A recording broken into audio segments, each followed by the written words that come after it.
Mr. President, if the talks go well this weekend between Secretary Bessent and Ambassador Greer with their Chinese counterparts, not preemptively, but if the talks go well, would you then consider lowering the tariff rate on China?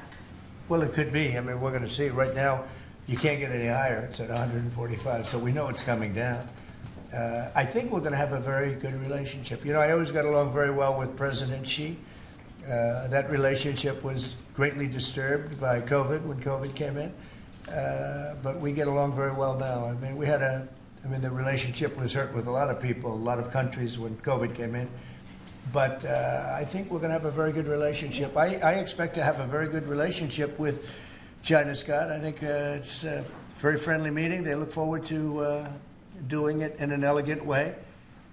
China, as you know, has a tremendous trade surplus with us, and we just can't have that. And but I think it's going to be very good for both countries. I would like to see China opened. You know, one of the big things here is, and nobody would know this, but the UK was largely closed. It was very much closed to trade, and now it's opened. And a lot of the financial reporters are very happy about that because so much. I listened to them. Well, I hope they get countries opened up, and then you compete on a fair basis. But you can't compete when you're not allowed to go there. China would be the number one example of that. You know, it's very closed. We almost had it last time before COVID, and that didn't work out.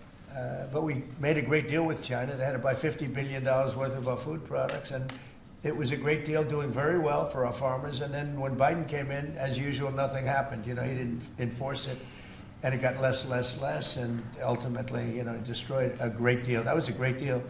But no, I think that we're going to have a good weekend with China. I think they have a lot to gain. I do think they have far more to gain than we do in a sense, but we're going to have I think we're going to have a very, very good weekend. Will you speak to Xi after the weekend talks? I might, yeah, sure, depending on what Scott says. We Scott is doing certain countries, and Howard's doing certain countries. I mean, I wish I had like 10 more of each. Then we could do them all at one time. But there will be a time. We'll do a number of them, and then there'll be a time. I think I can say this, Scott and Howard, where we're just going to say, because we understand the countries, we understand what they want, where we're just going to make the deal. In other words, we don't need the country involvement because we've already had it. And we'll say this particular country, which had big surpluses, let's say, we had therefore deficits, that this particular country is going to pay a 25% tariff or a 30% or a 50% or 10% or whatever it may be. I think we should explain it now, Howard.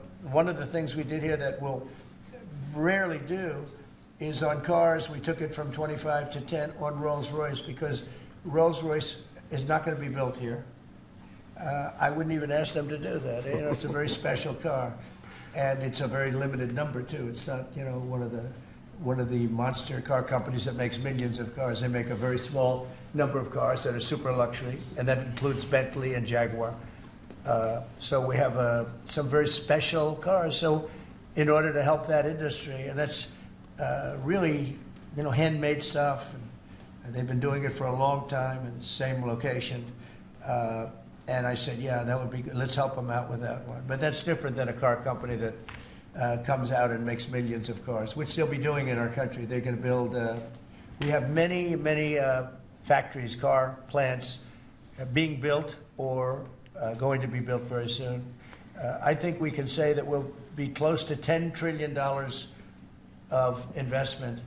I think we're actually at that number now if you add up some of the ones we haven't heard about yet. I mean, we have some going up right now. They have plants going up, and they haven't even spoken to us. They're doing it because of the tariffs. And tariffs have always been used against us, and I never understood. I used to sit back. As you know, China paid hundreds of billions of dollars in tariffs when I was president. But until then, China never paid anything. And, you know, they really did a big number on us from the standpoint of trade. But we are using tariffs now for our benefit. And we have now close to $10 trillion. Think of that, $10 trillion. If you look at the past administration, and we're talking about over, you know, essentially 2 months, because we could say 3, but it took a little while to get the office in perfect shape, right? It took a little while to get things done. But once we started, when you think of that, close to $10 trillion of investment, You've had years where the United States wouldn't do that in a whole, wouldn't do 1 trillion in a year, wouldn't do anywhere near 1 trillion. We did 10 trillion in 2 months. So it's amazing what's happening. We're getting calls from, and that has to do with chips, has to do with cars. We used to make chips. We had Intel, and we used to make chips. We had a monopoly on chips. Everything was made here. And now, over a period of years, because of presidents that didn't know what they were doing, they allowed that business to be stolen from us. Most of it moved to Taiwan. And you probably were in the same position, right? Because you had a lot of the chip-making capacity, but they moved it in. And if we would have said, that's fine, if you want to move it to Taiwan, that's good, but if you want to sell back into the United States, we're going to put a 50% or 100% tariff on, they would have never left. But we had people sitting here that didn't understand that, and it's too bad. But now they're coming back, because I'm saying it about 40 years too late, but they're coming back. As you know, we have the biggest chip makers in the world spending, in one case, $300 billion, in one case, $500 billion. Same as Apple, and in another case, $200 billion, and we're going to have a large share, very, very substantial share of the chip-making market.